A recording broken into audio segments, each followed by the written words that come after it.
pagi, saya Evriana Saragi. Saya akan mempresentasikan hasil kerja saya mengenai LGBT. Yang pertama, A. Definisi dari LGBT. Secara sederhana, lesbian, gay, biseksual, dan transgender masing-masing dapat diartikan sebagai berikut. Yang pertama, istilah dari lesbian. Lesbian bagi perempuan yang merahkan orientasi seksualnya kepada sesama perempuan. Gay adalah sebuah istilah yang umumnya digunakan untuk merujuk orang homoseksual atau sifat-sifat homoseksual atau orientasi seksualnya untuk sesama jenis. Biasanya istilah ini digunakan untuk laki-laki yang merahkan seksualnya untuk sesama lelaki. Padahal sebenarnya homoseksual juga bisa diperuntukkan untuk perempuan yang orientasi seksualnya sesama perempuan.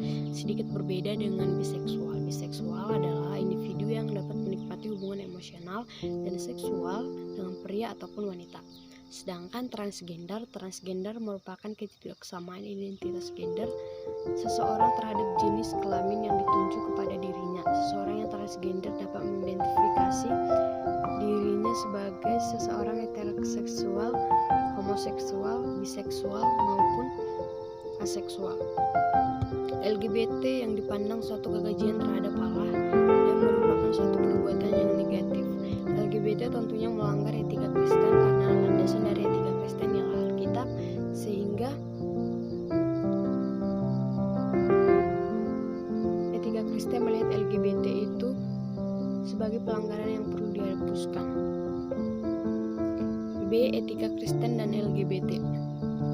Etika Kristen melandaskan seluruh praktek moral dan etika totalitas dari Alkitab. Alkitab memandang LGBT sebagai sesuatu yang negatif. Bisa dilihat dalam Imamat 19 ayat 22 dan Kejadian 19. Dalam Perjanjian Baru, homoseksual dan persetubuhan dengan sesama jenis dianggap sebagai suatu pemberontakan manusia kepada Allah. Di dalam Alkitab ada dua alasan mengapa homoseksual dipandang negatif. Yang pertama, karena dalam Alkitab manusia diciptakan sebagai laki-laki dan perempuan untuk punya anak melalui pernikahan. Namun karena terhambatnya heteroseksualitas yang menyebabkan sehingga homoseksual ini terjadi, dengan demikian perbuatan tersebut merupakan hal yang negatif untuk Alkitab. Yang kedua, larangan melakukan homoseksual selalu disebut dalam kerangka larangan untuk semua jenis penyimpangan seksual. Pandangan etika Kristen terhadap LGBT. Etika Kristen yang melandaskan aturannya pada Alkitab terhadap pelaku LGBT. Di dalam Alkitab bisa kita lihat mengenai pandangan-pandangan yang terdapat dalam ayat-ayat Alkitab. Yang pertama, kita bisa melihat di dalam Roma 1 ayat 22 sampai 27.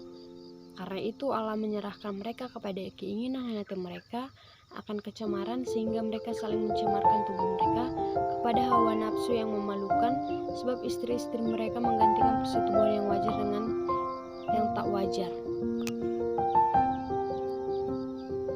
sehingga mereka melakukan kemusuhan laki-laki dengan laki-laki.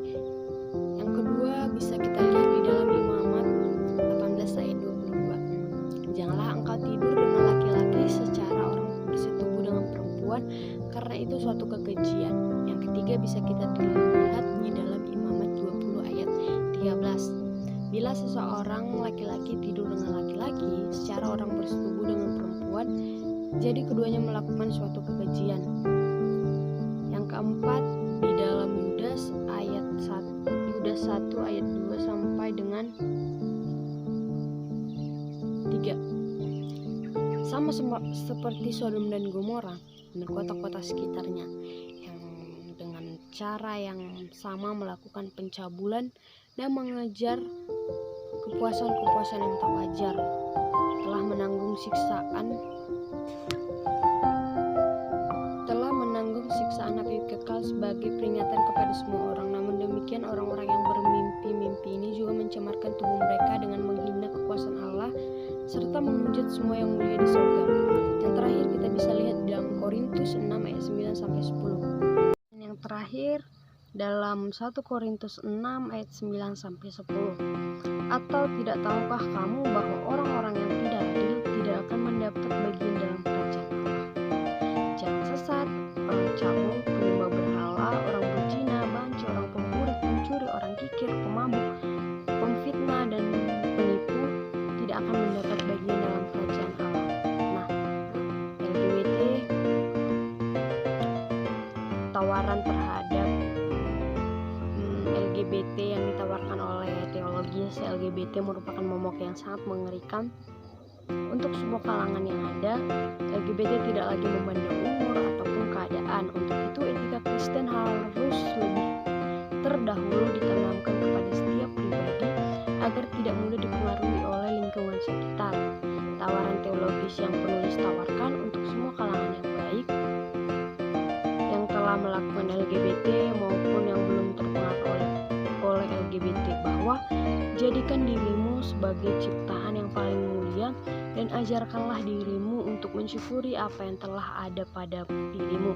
Masalah duniawi memang tidak nikmat, tetapi akan membawamu pada jurang kebinasaan. Masih ada kehidupan setelah kematian. Untuk itu kerjakanlah sesuatu yang bermanfaat bagi semua atau sesama dan hanya untuk mengerjakan pekerjaan yang telah Tuhan berikan kepadamu.